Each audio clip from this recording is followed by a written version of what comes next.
Hello everyone, एक बार फिर से स्वागत है आप सभी का हमारी इस एनसीईआरटी पॉलिटी सीरीज़ में, जिसमें हम अपने अभी तक के 7 चैप्टर्स को कवर कर चुके हैं। अब आ चुके हैं हम अपने 8 चैप्टर्स पे।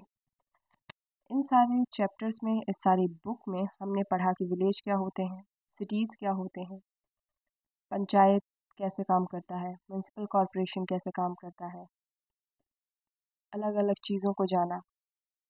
हमने रूरल एडमिनिस्ट्रेशन देखा, अर्बन एडमिनिस्ट्रेशन देखा। अब हम पढ़ेंगे रूरल लाइवलीहुड के बारे में। रूरल लाइवलीहुड यानी कि गांव में कमाई की क्या सोर्सेज हैं, क्या इनकम की सोर्सेज हैं, किस तरीके से लोग काम करते हैं, क्या उनकी दिक्कतें हैं, एम्प्लॉयमेंट कब रहता है, कब नहीं रहता, ये सारी चीज़ों को हम समझेंगे। तो स्टार्ट करते हैं।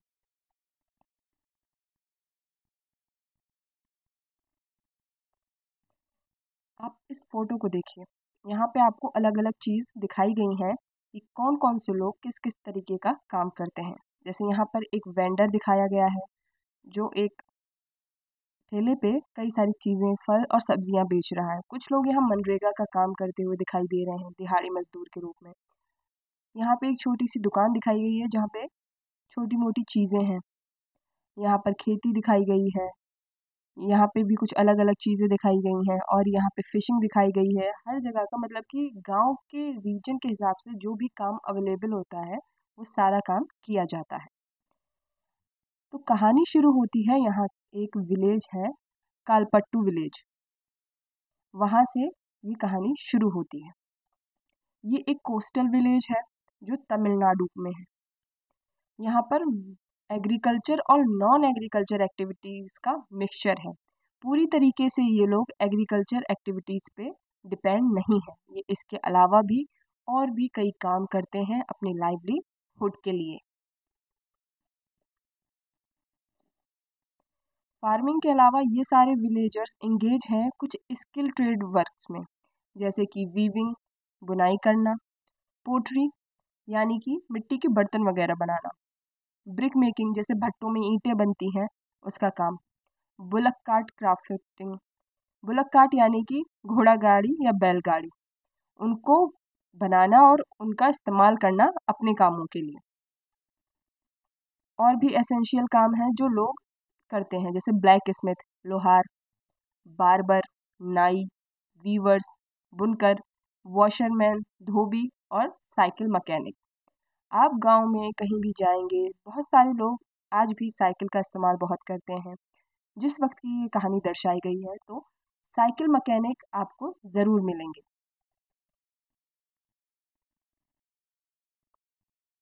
अगर आप मेन स्ट्रीट में जाते हैं कालपट्टू के, तो वहाँ पर मार्केट प्लेस में आपको ग्रॉसरी स्टोर्स दिखेंगे, टेलर की शॉप्स दिखेंगी, आपको टी स्टॉल दिखेगा, फर्टिलाइज़र और सीड शॉप भी दिखेगी। क्योंकि गांव है तो खेती होगी, और खेती होगी तो बीज की दुकान भी होगी जहाँ पे फर्टिलाइज़र, पेस्टिसाइड, इंसेक्टिसाइड्स, ये सारी चीज़ मिलती हैं जो सपोर्ट करती हैं फार्मिंग एक्टिविटीज़ को। कुछ विलेजर्स अपना जो बिजनेस है वो घर से ही चलाते हैं, जैसे ब्लैक स्मिथ की फैमिली यानी कि लोहार जो अपने घर में ही लोहार का काम करता है। टी स्टॉल्स, साइकिल रिपेयर की शॉप, लोग अपने ही घरों में दुकानें खोल लेते हैं जिनसे घर से ही उनका छोटा सा ये बिजनेस चलता रहता है। और जो बाकी के लोग हैं वो एज अ कंस्ट्रक्शन लेबरर और लॉरी ड्राइवर्स के रूप में जो आसपास के टाउन्स होते हैं, जैसे किसी टाउन में आपने देखा होगा, अगर आप किसी बड़ी सिटीज़ या टाउन्स में रहते हैं तो वहाँ पे लगातार कंस्ट्रक्शन का काम, ये सारे काम होते रहते हैं। तो जो लोग आपके आसपास के गांव से हैं वही लोग एज अ कंस्ट्रक्शन लेबर वहाँ पे काम करते हैं। उसमें वुमेंस भी शामिल होती हैं मेंस के साथ। लेकिन एग्रीकल्चर जो है वो प्राइमरी ऑक्यूपेशन है वहाँ के गांव का। और एग्रीकल्चर में मेन चीज़ है जो कल्टीवेट की जाती है वो है पैडी। पैडी को हम धान कहते हैं, धान यानी कि चावल, राइस की खेती जो विस्पड होती है अलग अलग तरीके से, इरिगेशन अवेलेबिलिटी को दर्शाती है। वहाँ के जो फार्मर्स हैं वो कॉटन, शुगर केन, प्लांटेन, इन सारे और कोकोनट ग्रोव्स, मैंगो ऑर्किड्स, इन सारी चीज़ों की भी खेती करते हैं।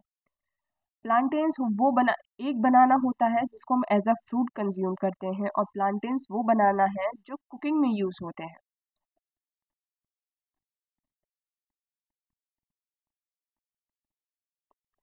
वहाँ कलारीपट्टू का जो हार्ड वर्क है, जो रिजिलियंस है, वो वहाँ की एबिलिटी को दर्शाता है to maintain a balance livelihood. Farming के साथ साथ वहाँ के जितने भी लेबर्स हैं और वहाँ के जितने भी लोग हैं वो बहुत ज़्यादा स्किल्ड हैं, क्योंकि वो स्किल्ड ऑक्यूपेशन को भी फॉलो करते हैं अपने लाइवलीहुड और अपनी इनकम के सोर्स के लिए। अब हम यहाँ पे कलारीपट्टू विलेज के बारे में जानते हैं। अब हम इसी कलारीपट्टू की एक लेडी के बारे में पढ़ेंगे जिसका नाम है तुलसी। यहाँ पे कलारीपट्टू में कई सारी फैमिलीज रहती आई हैं जो रिलाई करती हैं हमेशा से एग्रीकल्चर लेबर पर। तुलसी और उसके हस्बैंड रमन, ये रामलिंगन एक बहुत बड़ा लैंड ओनर या लैंडलॉर्ड है जिसके पास 20 एकड़ पैडी के फार्म्स हैं। यहाँ पर सीजनल टास्क के लिए ये दोनों तुलसी और रमन ट्रांसप्लांटिंग करते हैं, वीडिंग करते हैं और हार्वेस्टिंग करते हैं। ट्रांसप्लांटिंग का मतलब होता है कि पैडी की जो फसल होती है, पहले उनको नर्सरीज में या किसी एक छोटे से खेत में पानी की सिंचाई से या कैसे भी उनके पौधों को पैडी फील्ड पे बेड बनाए जाते हैं और इस तरीके से उनके पौधों को प्रिजर्व करके बड़ा होने तक रखा जाता है। फिर इन पौधों का एक इस तरीके से गुच्छा बनाया जाता है और एक पेड़ से करके दूसरे पेड़ को अलग अलग करके अलग अलग फील्ड्स में इनको ट्रांसप्लांट किया जाता है। तो ट्रांसप्लांटिंग का काम करते हैं। वीडिंग का मतलब होता है जब इन फसलों के बीच वीड्स आ जाते हैं या अनवांटेड प्लांट्स कहते हैं जिन्हें हम, जो नुकसान पहुंचाते हैं, उनको जड़ से उखाड़ के फेंक देना, उनको साफ करना, जिसे हम खरपतवार भी कहते हैं हिंदी में। हार्वेस्टिंग आप सभी जानते हैं, जब कोई भी फसल पूरी तरीके से हार्वेस्ट होने के लिए तैयार हो जाती है उसकी कटाई के लिए। तो ये सारी चीज़ें सिर्फ सीजनल है। जैसे एक सीज़न में एक क्रॉप लगाई जाएगी तो उस क्रॉप के साथ ही ये एम्प्लॉयमेंट जनरेट होगा, जिसे हम सीजनल एम्प्लॉयमेंट के नाम से भी जानते हैं। तो तुलसी इस पैडी फील्ड में जो है वो वर्क करती हैं, और क्योंकि वो अपनी शादी के पहले से भी फील्ड्स में काम करती आई हैं, उनको 40 रुपये पर डे के हिसाब से पैसे दिए जाते हैं। और उन किसके सुपरविज़न में काम करती हैं, वो कारूथम्मा के सुपरविज़न में काम करती हैं, और कारूथम्मा जो है वो रामलिंगन की वाइफ है। और इनका वेज जो है, इनकी जो इनकम है वो बहुत ही कम है, और इसलिए तुलसी को कंसिस्टेंट रहना पड़ता है अपने काम के लिए कि अगर रोज़ काम नहीं करेंगी तो रोज़ पैसे नहीं मिलेंगे। और इतने कम वेज की वजह से वो अपने घर में भी कंट्रीब्यूट नहीं कर पाएंगी और उनको दिक्कत आएगी अपने घर को चलाने में, जो उनकी बेसिक नीड है उसको पूरा करने में। रमन क्या करते हैं, रमन पेस्टिसाइड्स का स्प्रे करते हैं, और फार्मिंग सीजन में जो क्रॉप होती है उस पर पेस्टिसाइड स्प्रे करते हैं, और फिर उसके बाद सैंड लोडिंग करते हैं, स्ट्रीम क्योरिंग करते हैं, ये सारे करते हैं as a supplement of their income. यानी कि जो आसपास के जो शहर हैं वहाँ पे अलग अलग कामों के लिए वो जाते हैं, जैसे कि कंस्ट्रक्शन में ये रेत बालू गिट्टी रोड़ी इन सारी चीज़ों को इधर से उधर ले जाना, ये सारी चीज़ें ढोना, इस तरीके के कामों में वो अपना सहयोग देते हैं ताकि उनकी एक्स्ट्रा इनकम हो सके, जिससे वो अपना घर चला सकें। ये सारे काम जो फील्ड में किए जाते हैं, तुलसी इसके संग संग तुलसी जो है वो मैनेज करती है हाउस होल्ड के भी सारे कामों को, जैसे कुकिंग कुकिंग करना, क्लीनिंग करना, पास की ही जगह से कलेक्ट करना फायरवुड के लिए लकड़ियाँ, अपने चूल्हे में जो खाना बनाना है उसके लिए लकड़ियों का जमा करना, और दूर 1 किलोमीटर दूर जाके बोरवेल से पानी लेके आना। और रमन जो है वो ग्रोसरीज को लाने में हेल्प करता है। ये सारे काम एक रूरल लाइवलीहुड में आते हैं।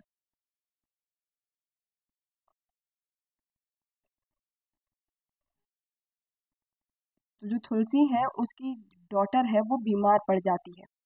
बीमार पड़ जाती है तो वहाँ के जो लैंडलॉर्ड हैं या बड़े फार्मर हैं जिनके यहाँ वो काम करती थी, रामलिंगम, वो अपनी बेटी के ट्रीटमेंट के लिए वहाँ से पैसे को उधार लेते हैं और अपनी बेटी के ट्रीटमेंट का खर्चा उनका इतना आ जाता है कि जिसे वो पूरा नहीं भर पाते तो अपनी गाय उन्हें बेचनी पड़ती है ताकि वो रामलिंगम का जो है डेथ जो कर्ज है उसको चुका सकें। तो इस तरीके के जो फाइनेंशियल स्ट्रगल्स हैं वो फार्म लेबर्स को देखने पड़ते हैं। गांव के लोग ज़्यादातर सेविंग नहीं कर पाते क्योंकि उनकी लो वेजेस होती हैं, लो इनकम होती है, तो अपने एसेट्स के रूप में वो गाय या जानवर कैटल इस तरीके की जमा पूंजी को इकट्ठा कर लेते हैं। या तो उनके पास ज़मीन होती है या उनके जानवर होते हैं। ज़मीन इन लोगों के पास थी नहीं और इनके पास जो एक गाय थी अब वो भी बिक गई है। जो 2/5 of the rural house hold है वो फार्म लेबर पर ही डिपेंड करती हैं, यानी कि दूसरे के खेतों में एज आ फार्म लेबर काम करना।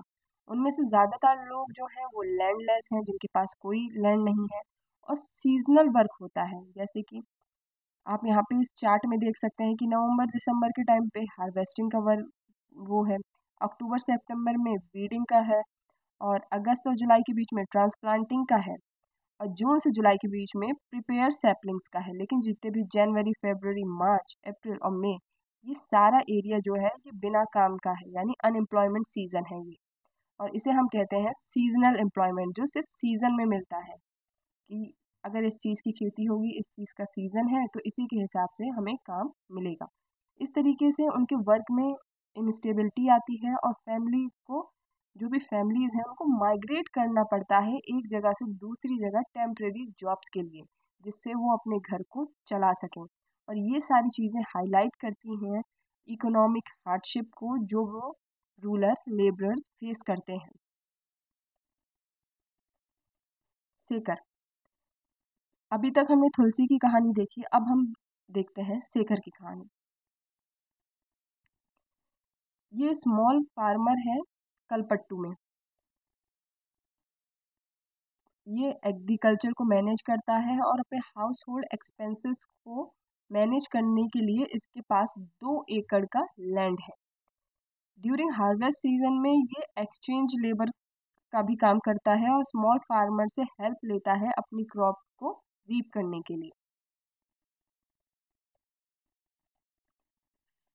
फील्ड को कल्टीवेट करने के लिए सीड्स, फर्टिलाइजर्स और ये सारी चीज़ें ट्रेडर से खरीदी जाती हैं।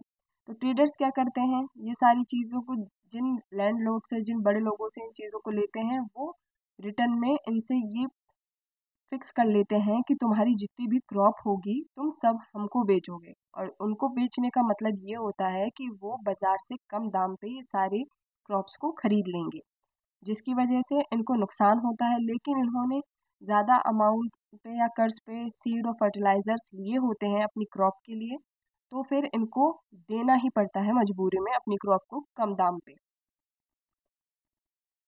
लोअर प्राइसेस पे ये ट्रेडर्स को अपने दे देते हैं और मार्केट रेट से कम में इनकी जो क्रॉप है उसको खरीद लिया जाता है, ताकि जो एजेंट्स हैं वो इंश्योर करते हैं कि लोन की रीपेमेंट हो सके। और जब से ये खेती करना चालू करते हैं तो जिस भी इंसान से इन्होंने लोन लिया है या बड़े किसी ज़मींदार से लोन लिया है, तो वो उनको वक्त पे आ आके बताते रहते हैं कि तुम्हें लोन चुकाना है, इसके लिए तुम्हें अपनी फसल उन्हीं को बेचनी होगी। तो शेखर का ये एक मानना था कि वो इस बार अपनी खेती से 60 बैग्स पैडी के हार्वेस्ट कर लेगा, जिससे कि वो अपने लोन को भी चुका सकता है, लेकिन 8 महीने का राशन भी जमा कर सकता है और बाकी खर्च भी निकल सकता है 8 महीने का। लेकिन बाकी के जो 4 महीने हैं उसके लिए उसको एडिशनल इनकम की सोर्सेज पे रिलाई करना होगा और एक्स्ट्रा एडिशनल काम करना होगा, जिससे कि वो अपने घर को चला सके। तो वो अपनी फैमिली को सपोर्ट करने के लिए रामलिंगन की जो राइस मिल है, रामलिंगन बहुत बड़ा ज़मींदार है जिसके पास 20 एकड़ के पैडी फील्ड है, एक राइस मिल है जहाँ पर ये काम करता है, पैडी को कलेक्ट करता है और नियर बाई फार्मर्स से कलेक्ट करने में मदद करता है और इस तरीके से अपनी एक्स्ट्रा अर्निंग को करता है।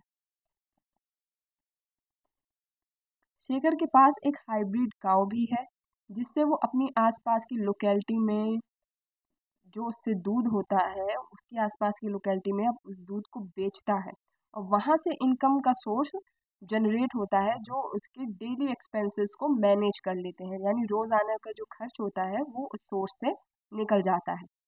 फाइनेंशियल सिक्योरिटी नहीं होने की वजह से ये सब कुछ अनसर्टेन होता है, जिससे की वजह से जो गांव के लोग हैं, जो लेबरर्स हैं, उनको लोन पे डिपेंड होना पड़ता है।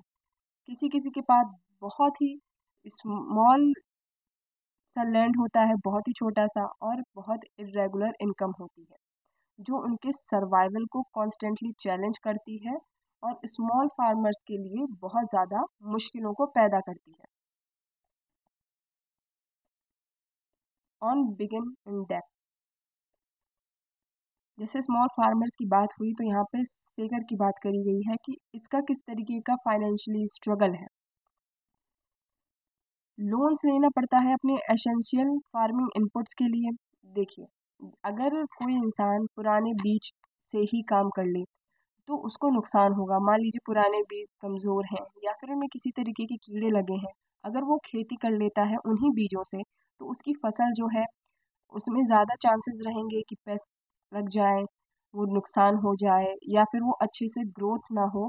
तो इस वजह से अच्छे एसेंशियल्स के लिए, अच्छी फार्मिंग के लिए उन्हें महंगे और हाइब्रिड सीड्स लेने पड़ते हैं, जिसकी वजह से उन्हें जो छोटे फार्मर्स हैं, जैसे शेखर की बात हम इसमें कर रहे हैं, तो उसकी वजह से उन्हें लोन लेना पड़ता है। तो सीड्स, फर्टिलाइज़र और ये पेस्टिसाइड्स ये सब खरीदने के लिए, और वो इन सारी चीज़ों के लिए रिलाई करते हैं मनी लेंडर्स पे। और ये सारी चीज़ जब वो मनी लेंडर से लोन को लेते हैं तो वो जो लोन है उनको बहुत हाई इंटरेस्ट रेट पे देते हैं।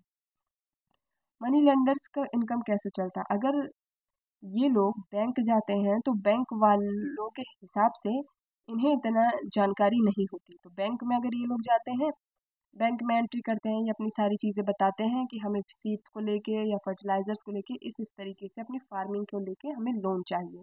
बैंक वाले ऐसे मासूम लोगों को जिन्हें नहीं पता कि कौन कौन से कागज़ चाहिए तो वो बहुत सारे कागज़ बता देते हैं कि आप ये लेके आइए, ये लेके आइए, बहुत सारे डॉक्यूमेंट्स बता देते हैं और लोग ऐसे प्रॉपर जानकारी ना रखते हुए इन चीज़ों से परेशान हो जाते हैं, तो वो डायरेक्टली या इनडायरेक्टली मनी लेंडर पे रिलाई करते हैं। और मनी लेंडर क्या करता है, अगर बैंक इनको लोन देता है मान लीजिए 5% के उस पे, जिसमें से इनका ये इंटरेस्ट माफ़ करके सिर्फ इनका जो मूल अमाउंट है उसको माफ़ करके सिर्फ इनको इंटरेस्ट इंटरेस्ट पे करना होता है, बैंक ऐसे करता है। लेकिन मनी लेंडर्स क्या करते हैं, मनी लेंडर्स इनको एक्स्ट्रा बहुत ज़्यादा हाई रेट पे इनको इंटरेस्ट देते हैं, फिर उनसे अगर वो पैसा नहीं जमा कर पाते तो और भी लोन उन पे चढ़ता जाता है और धीरे धीरे करके जो भी उनकी ज़मीन होती है या वो पैसा नहीं भर पाते इनका तो उनकी ज़मीन हड़प लेते हैं, या फिर घर में उनके कोई ऐसी एसेंशियल चीज़ होती है, मान लीजिए उनकी वाइफ के गहने हैं या कुछ है, अगर बन गए तो उन सारी चीज़ों को वो जब्त कर लेते हैं। तो फार्मिंग जो है यहाँ पे जो पुअर क्वालिटी के जो सीड्स हैं उनकी वजह से बहुत रिस्की हो जाती है, क्योंकि उसमें पेस्ट का अटैक हो सकता है, इनसफिशिएंट रेनफॉल की वजह से क्रॉप फेलियर हो सकता है, क्योंकि अचानक से कभी बारिश बहुत ज़्यादा आ गई या फिर नहीं आई, तो इन सारी चीज़ों की वजह से क्रॉप फेलियर हो सकता है, जिससे हैवी लॉस हो जाता है और लोन की रीपेमेंट में डिफ़िकल्टी हो जाती है। जैसे ही इस वाली इमेज में आपको दिखाया गया है कि पूरा प्लांटेशन किया गया है पैडी फील्ड का, जो 20 एकड़ का है रामलिंगन का। और ये किस वजह से पॉसिबल हो पाया, ये हार्ड लेबर की वजह से पॉसिबल हो पाया है, तुलसी जैसे लोगों की वजह से, जिसने ये सारे पैडी फील्ड में काम किया है, क्योंकि रामलिंगन के लिए पॉसिबल नहीं था अगर तुलसी जैसे लेबरर्स नहीं होते काम करने के लिए। और डेप्थ की वजह से, यानी कि जो भी लोन है उसकी वजह से जो हमार उनकी इनकम है स्मॉल फार्मर्स की वो हमेशा कम रहती है, और वो इस तरीके से जो डेब्ट साइकिल है उसमें फंसते चले जाते हैं, क्योंकि वो कभी लोन अपना पूरा कंप्लीट कर ही नहीं पाते। इसके लिए उन्हें अलग अलग सोर्स ढूंढने पड़ते हैं इनकम के, और अगर उनकी अर्निंग इतनी नहीं है तो उनको जो लोन है उसको रीपे करने में भी मुश्किल आती है और उनकी जो सिचुएशन है वो धीरे धीरे और भी वर्स होती चली जाती है। इसी वजह से कई बार आपने सुसाइड केस भी सुने होंगे फार्मर्स के, क्योंकि वो अपने क्रॉप्स के लिए लोन लेते हैं, अपने इक्विपमेंट्स के लिए, अच्छी फसल के लिए लोन लेते हैं। अगर कोई भी ऐसी चीज़ आ जाती है, जैसे मान लीजिए कोई भी फ्लड आ गया या ड्रॉट आ गया या फिर उनकी फसल में कीड़े लग गए, उनका बहुत नुकसान हो गया, फिर भी उसके बाद उनका लोन तो माफ़ होगा नहीं, वो भी बहुत हाई इंटरेस्ट पे उन्होंने लिया है, तो वो सारी चीज़ें वो लोन उनको पे करना पड़ता है। अगर उनके पास कोई एसेंशियल उनके घर में कोई एसेट मौजूद है तो वो उसको बेच के अपना लोन चुकाते हैं। अगर वो सब भी नहीं है तो जब कंडीशन या सिचुएशन बहुत ज़्यादा वर्स्ट हो जाती है तो वो कभी कभी सुसाइड का तरीका अपना लेते हैं। इसमें एक चीज़ और भी जानने वाली है कि जितने भी हमारे फार्मर्स हैं उनको कई सारी चीज़ों की नॉलेज नहीं है, और कई सारे जो मिशंस हैं वो स्टार्ट किए गए हैं हमारी सरकारों द्वारा कि हम जो भी फार्मर्स हैं उनको नॉलेज दें, उनको बताएं कि कैसे बैंक में लोन मिलता है, कैसे कम इंटरेस्ट पे चीज़ें भी की जा सकती हैं ताकि इन सिचुएशंस को और भी बेटर किया जा सके। और भी ज़्यादा ज़रूरत है कि हम फार्मर्स के लिए बहुत कुछ करें। फार्मर इस तरीके से डेप्थ क्राइसिस में फंसते चले जाते हैं जो एक डिस्ट्रेस को पैदा करता है रूरल एरियाज में। और इस तरीके के जब केसेस होते हैं तो फार्मर्स कभी कभी अपनी ज़िंदगी को ख़त्म भी कर लेते हैं, क्योंकि बहुत ज़्यादा फाइनेंशियल बर्डन आ जाता है और एक अर्जेंट सपोर्ट की नीड को ये हाईलाइट करती हैं ये सारी परेशानियाँ। रामलिंगम और करुथम्मा। रामलिंगम के पास 20 एकड़ पैडी फील्ड है।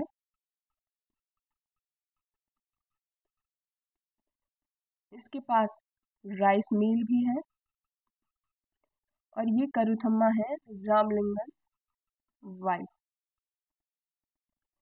तो रामलिंगम की जो फैमिली है इनके पास खुद का एग्रीकल्चर लैंड है, इनके पास अपनी राइस मिल है, इनके पास अपनी शॉप भी है जिसमें ये सीड, पेस्टिसाइड्स और अदर फार्मिंग एसेंशियल्स को बेचते हैं।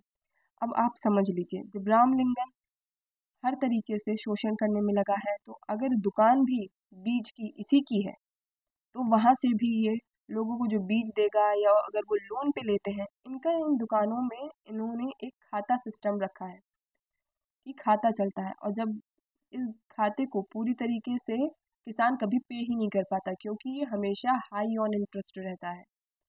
अगर वो उधार पे चीज़ लेते हैं तो हमेशा हाई इंटरेस्ट पे उनको दी जाती है और ये धीरे धीरे खाते पे इंटरेस्ट बढ़ाते रहते हैं। तो ये सारी तरीके हैं जहाँ से ये अपनी इनकम को जनरेट करते हैं। और ये सारी चीज़ें स्टेबलाइज कैसे करी इन्होंने? मिल्स को इन्होंने सेविंग से और गवर्नमेंट बैंक से लोन लेके, खुद गवर्नमेंट बैंक से लोन लेते हैं और किसानों को लोन देते हैं हाई इंटरेस्ट पे।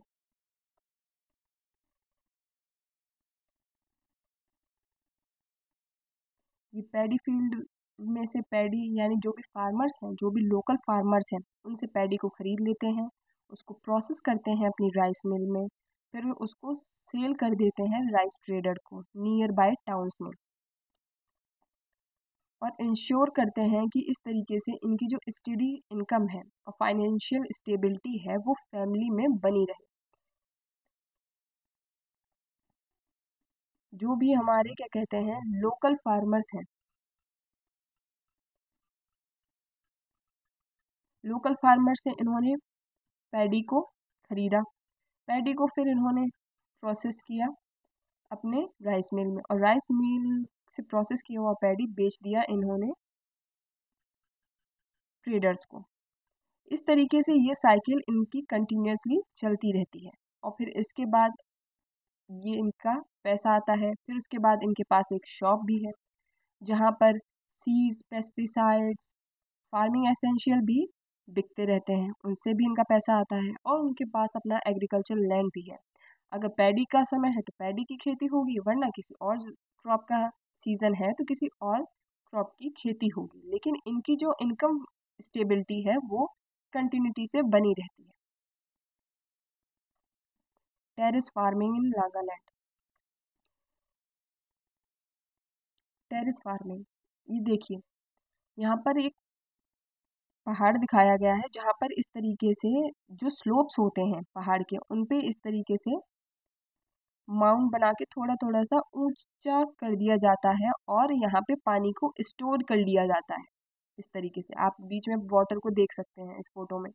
तो यहाँ पर ऐसे बांध सा बना के थोड़ा थोड़ा पानी स्टोर कर लिया जाता है जिनमें पैडी का कल्टीवेशन किया जाता है और ये हो रहा है नागालैंड में टेरिस, और इसको बोलते हैं हम टेरिस फार्मिंग।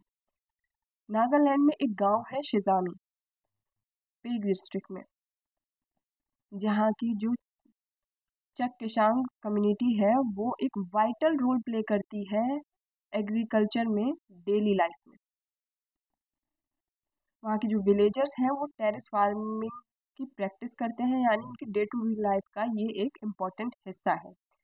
और उनकी ये टेक्निक इस तरीके से काम करती है, वो भी जो स्लोप होते हैं उनको कन्वर्ट करते हैं स्टेप्ड प्लॉट में। स्टेप्ड प्लॉट मतलब इस तरीके से कि आप सीढ़ियों की तरह इन प्लॉट्स पे चढ़ सकते हैं। और फिर इनकी जो किनारा होता है उनको, इन एजेस को वो रेस कर देते हैं, यानी बढ़ा देते हैं, जिसकी वजह से एक बाउंड्री क्रिएट हो जाती है जिसमें वो पानी को स्टोर करते हैं। और ये एक आइडियल हो सिचुएशन होती है राइस को कल्टीवेट करने के लिए। फिर वो इस प्लॉट में अपने राइस कल्टीवेशन को स्टार्ट कर देते हैं। यहाँ पे हर एक फैमिली के पास अपना खुद का फार्म लैंड होता है। जो विलेजर्स हैं वो एक कल्टिवेटिव लेबर ट्रेडिशन को फॉलो करते हैं, यानी कि 6 से 8 लोगों का ग्रुप एक इंसान के खेत पे काम करेगा। और वो काम कैसे करेगा, वो वीड्स को क्लियर करेगा, यानी वीड्स यानी कि जो भी अनवांटेड प्लांट्स होते हैं जो हमारी फसल को नुकसान पहुंचाते हैं, उन अनवांटेड प्लांट्स को निकालेंगे, लैंड को प्रिपेयर करेंगे फार्मिंग के लिए।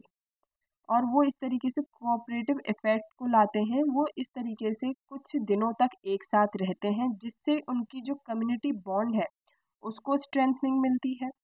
फिर उसी में वो अपना खाना भी एक दूसरे के संग खाते हैं जिससे वो यूनिटी और टीम वर्क को रीइंफोर्स करते हैं। मान लीजिए ये एक पहाड़ का हिस्सा है जहाँ पे टेरेस फार्मिंग की जाएगी। वो 7 से 8 लोग मान लीजिए 1-2 हफ्ते के लिए यहाँ रुकेंगे और फिर इनमें से जो वीड्स हैं उनको निकालेंगे। ये जो भी लैंड है उसको प्रिपेयर करेंगे कल्टीवेशन के लिए। फिर वो साथ में ही रहते हैं, दिनों रात साथ में रहते हैं, अपनी मील खुद प्रिपेयर करते हैं, खुद खाते हैं, जिसकी वजह से क्या सबके संग शेयर करके खाते हैं, उनका कम्युनिटी बॉन्ड बनता है और उनकी टीम वर्क भी मैनेज होता है और उनमें यूनिटी की एक भावना आती है। Agricultural and labourers and farmers in India. Kalpattu village में हमने अलग अलग चीज़ों को देखा। डाइवर्स फार्मिंग कम्युनिटी है इंक्लूडिंग एग्रीकल्चरल लेबरर है, यानी कि जैसे कि तुलसी, और स्मॉल फार्मर्स लाइक शेखर, जिसके और एक लार्ज लैंड ओनर रामलिंगम। अलग अलग एक है, ये है लेबर, एज ए लेबर काम करती हैं, ना तो इनके पास कोई लैंड नहीं है। ये है स्मॉल फार्मर जिनके पास थोड़ा मोटा छोटा सा एक लैंड है। और ये है रामलिंगम जो एक लैंड ओनर है जिनके पास 20 एकड़ का लैंड है, एक शॉप भी है जिसपे सीड शॉप्स हैं और एक राइस मिल है। Nearly 40% of rural families in India जो वर्क करती हैं वो एग्रीकल्चर लेबर की तरह वर्क करती हैं। और उसमें से भी कुछ तो बिल्कुल ही लैंडलेस हैं जिनके पास ज़मीन नहीं है, और कुछ ऐसी हैं जिनके पास बहुत ही छोटे प्लॉट्स हैं।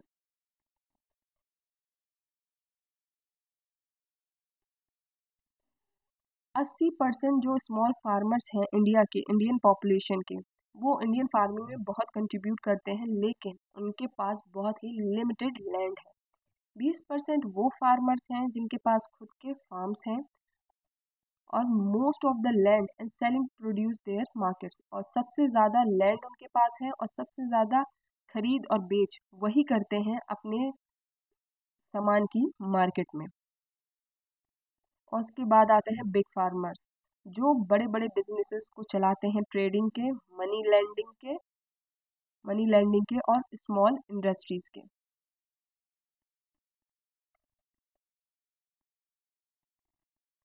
रूरल एडमिनिस्ट्रेशन रूरल लाइवलीहुड सिर्फ एग्रीकल्चर पे ही डिपेंड नहीं करता। रूरल लाइवलीहुड और भी चीज़ें हैं, और भी डाइवर्स चीज़ें हैं जिन पर डिपेंड करता है, जैसे animal husbandry, dairy farming, fishing, forest produce collection, ये सारी चीज़ों पर डिपेंड करता है। अगर हम सेंट्रल इंडिया की बात करें तो वहाँ पर भी कई सारी फैमिलीज़ हैं जो एक्स्ट्रा इनकम को जनरेट करती हैं, जैसे महुआ के फ्लावर्स सेल करके, टेंडू लीफ सेल करके, और हनी हनी यानी कि शहद को बेच के।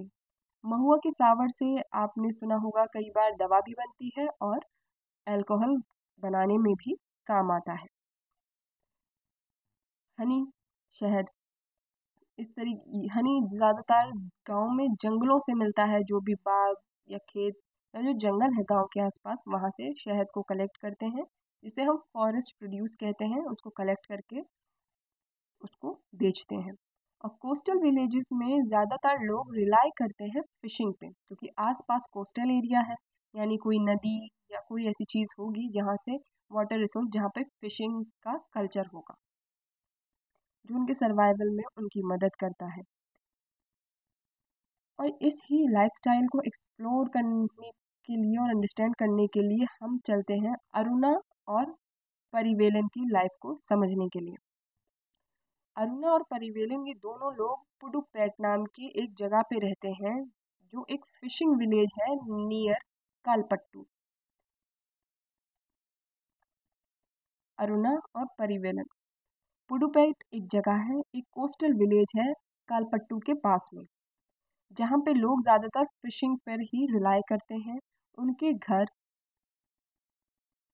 समुद्र के किनारे पे हैं, नदियों के किनारे पे हैं, जहाँ पे कैटामैरन्स और फिश नेट्स हमेशा रखे मिलेंगे। कैटामैरन्स जो उनकी छोटी छोटी नाव होती हैं, उनको कहा जाता है, और फिशिंग नेट तो आप सभी जानते हैं।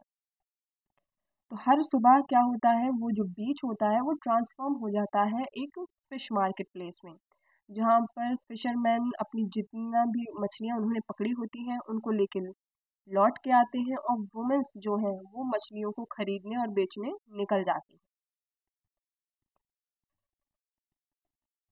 तो अरुणा अपने हस्बैंड के बारे में बता रही हैं, जो है परिवेलन। परिवेलन अपने भाई के साथ, यानी अपने ब्रदर इन लॉ के साथ समुद्र में दूर निकल जाते हैं और बहुत देर तक वापस नहीं आते। और इससे क्या होता है, इन इन लोगों को चिंता भी होती है, और इनकी फिश जो है, समुद्र में तूफान आ गया है तो जिसकी वजह से फिश भी बहुत कम ये लोग पकड़ पाते हैं। तो फिश अर्निंग जो होती है इनकी डिवाइड होती है 4 शेयर्स में। जो भी ये लोग अपनी मछली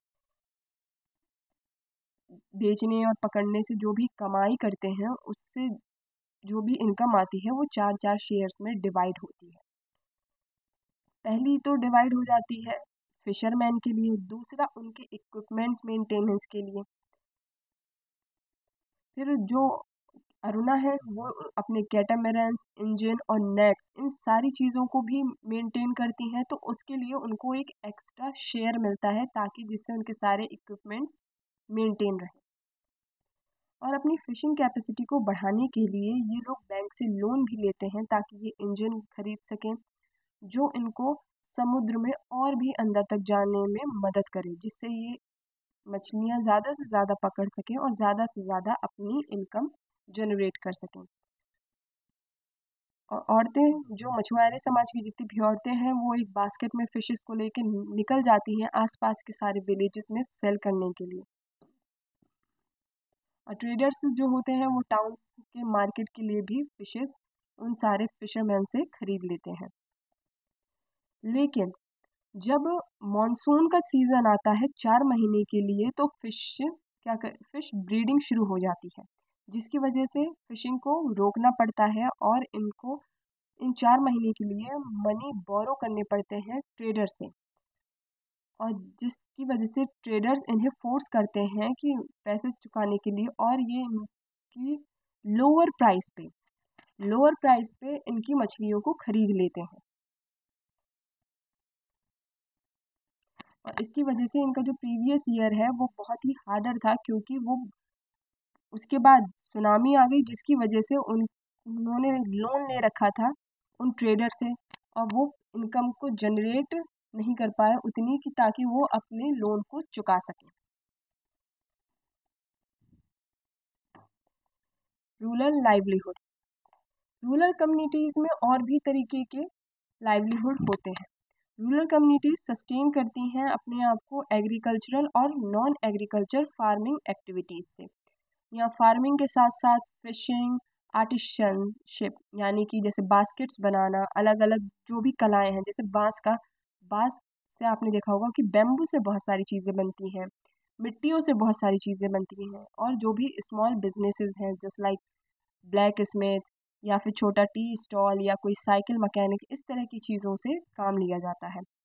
फार्मिंग में इन्वॉल्व होते हैं मल्टीटास्किंग लोग, जो प्रिपेयर करते हैं सॉइल को, प्लांटिंग की जाती है, वीडिंग की जाती है, हार्वेस्टिंग की जाती है, इन सारी चीज़ों में इन्वॉल्व होते हैं। और ये सारे लोग इसके बाद भी नेचर पे रिलाई करते हैं, क्योंकि ये सब चीज़ें सीजनल वर्क हैं। और उसके बाद एक टाइम पीरियड आता है जब ये सब लोग अनएम्प्लॉयमेंट की तरफ बढ़ जाते हैं, जिसकी वजह से इन्हें आसपास की जगहों पे लैंड ओनर्स के पास अलग अलग तरीके से काम करना पड़ता है। कुछ लोग फार्म लेबर की तरह काम करते हैं, कुछ फार्मर्स बहुत छोटे होते हैं जो पर्सनल यूज़ के लिए और सेल के लिए खेती को करते हैं। अपने यहाँ वो सारी खेती करते हैं, जिसकी वजह से कुछ खेत, मान लीजिए उन्होंने लगभग 60 बैग्स पैडी को कल्टीवेट किया, तो कुछ तो वो बेच देंगे जिससे उनके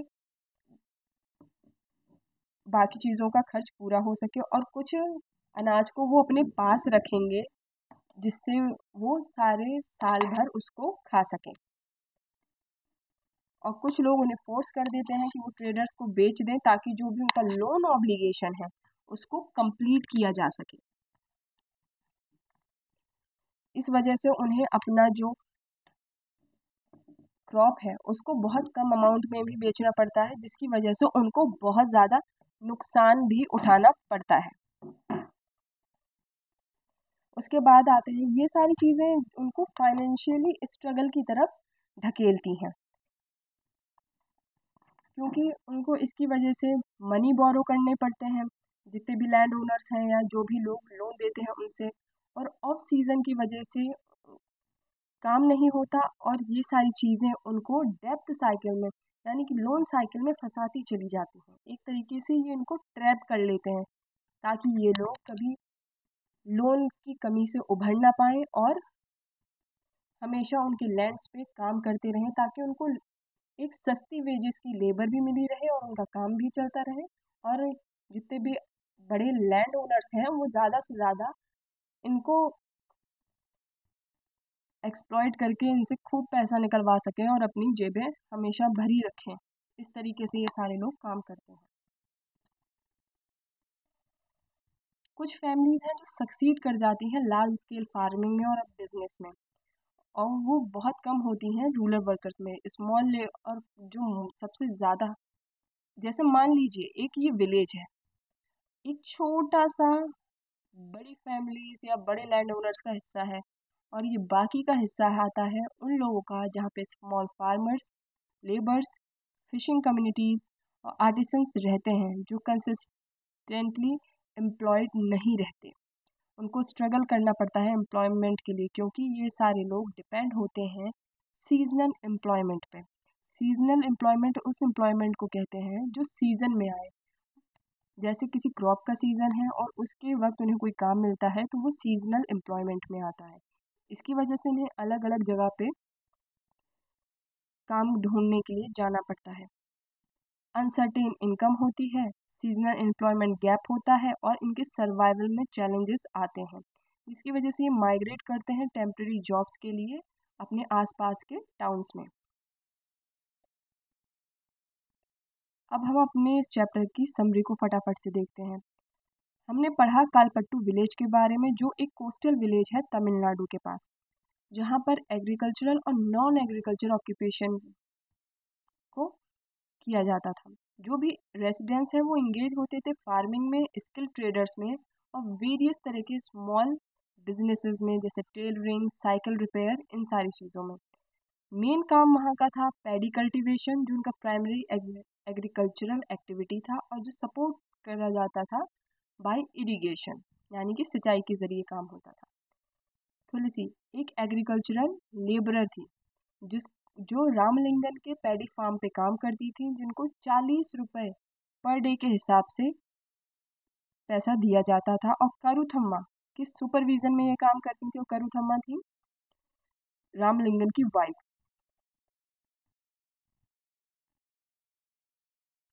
और जो तुलसी के हस्बैंड हैं, वो फार्मिंग में जो भी काम मिल जाता था, जैसे पेस्टिसाइड छिड़कना, इन सारी चीज़ों को करते थे। फिर जैसे आसपास के जो जगह है वहाँ पर सैंड लोडिंग या स्टोन क्वायरिंग, इन सारी चीज़ों को काम करते थे। इस तरीके के फाइनेंशियली स्ट्रगल आते थे, और इसकी वजह से इन्हें पैसे उधार लेने पड़ते थे अपनी इमरजेंसीज में।